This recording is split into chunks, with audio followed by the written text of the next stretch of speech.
Улсын их хурлын дарга эрхэм гишүүдээ эрүүгийн хэрэг хянан шийдвэрлэх тухай хуулийн төслийн үзэл баримтлал болон хуулийн төслийг хууль шүүхийн өмнө эрхтэгч байх, хүний халдшгүй байх эрхийг хангах, гэм буруутаа нь хуулийн дагуу шүүхээр нотлогдох хүртэл хэнийгч гэмтэх хэрэг үйлдсэн гэм буруутаа тооцохгүй байх, хэргийн байдлыг тал бүрээс нь бүрэн бодиттойгоор тогтоох, шүүгч хараат бус байж гагцхүү хууль захирагдах, шүүн таслах ажиллагааг талуудын эрхтэгч байдал мэтгэлцээний үндсэн дээр явуулах, эрүүгийн хэрэг хянан шийдвэрлэх ажиллагаа хууль ёсны байх зэрэг зарчмуудыг хэрэгжүүлэх үндэслэл нөхцөл журмыг тогтоож боловсрууллаа. Эрүүгийн хэрэг хянан шийдвэрлэх ажиллагааны оролцогчийн хууль ёсны эрхийг хангах шаардлагаар тодорхой зохицуултуудыг хуулийн төсөл тусгалаа. Яллагдагчийн гэм буруутаа эсхийг урьдчилан тогтоох, шүүхийн хүчин төгөлдөр шийдвэр гараагүй байхад гэмт хэрэг үйлдсэн гэм буруутаа гэж олон нийтэд мэдээллийг хориглох, яллагдагч хэрэгээ шүүх шилжүүлж хэлэлцүүлэх шаардах, энэ талаар гомдол гаргах эрхтэйг зааж тусгалаа. Хохирогчийн аюулгүй байдлыг хангах зорилгоор яллагдагчтай холбоотой тодорхой ажиллагаа явуулах тухай мэдээлэлээр хохирогчийг урьдчилан хангах зохицуултыг оруулсан. Мөн гэрч хохирогчд хамгаалалтын арга хэмжээг тодорхойлж тусгасан.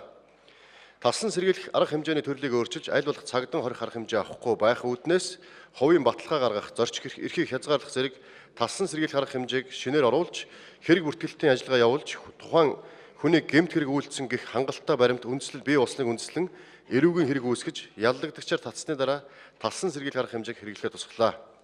Түүнчлэн цагдан хорих талсан сэргийлэх арга хэмжээний хугацааг богиносхон тогтоосон. Цагдан хорих талсан сэргийлэх арга хэмжээний дээд талын хугацаа 24 сар байсныг 18 сар болгож, өсвөр насны хүнийг цагдан хорих дээд талын хугацаа 8 сар байсныг 6 сар болгож өөрчлөлөө. Эрүүгийн хэрэг хянан шийдвэрлэх ажиллагаанд хүний эрхийн зөрчил гарахаас сэргийлж, дуу дүрсний бичлэг хийх зэргээр орчин үеийн техник хэрэгсэл тоног төхөөрөмж ашиглах нөхцөл журмыг тогтоосон заалтуудыг орууллаа. Мөрдөн шалгах тодорхой ажиллагаа тус бүрийг явуулах журам, холбогдох зөвшөөрөл авах үндэслэлийг наривчлан зааж, мөрдөгчийн бие дааж хийх мөрдөн шалгах ажиллагаа, прокурорын зөвшөөрлөг хийх мөрдөн шалгах ажиллагааг тодорхойлж, прокурорын зөвшөөрөл авах журмыг тусгалаа.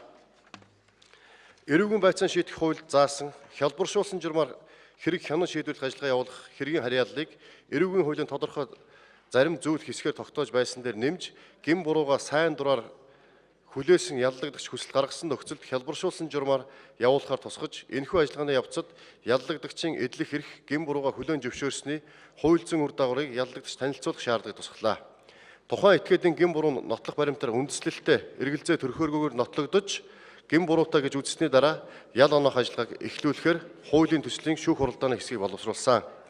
Эрүүгийн хэрэг хянан шийдвэрлэх тухай хууль батлагдаж мөрдөгцснөөр эрүүгийн хэргийн хянан шийдвэрлэх ажиллагаанд бодит байдлыг тогтоохын тулд асуудлыг тал бүрээс нь нягтлан хянаж түргэн шуурхаа шийдвэрлэх, хүний хууль шүүхийн өмнө эрхтэгч байх, шударгаар шүүлэх эрхийг хангах зохицуулт боловсронгуй болно гэж үзэж байна. Эрүүгийн хэрэг хянан шийдвэрлэх тухай хуулийн төслийн үзэл баримтлал болон хуулийн төслийг хэлэлцэх эсхийг шийдвэрлэж өгнө. Анхаарал тавьсанд баярлалаа.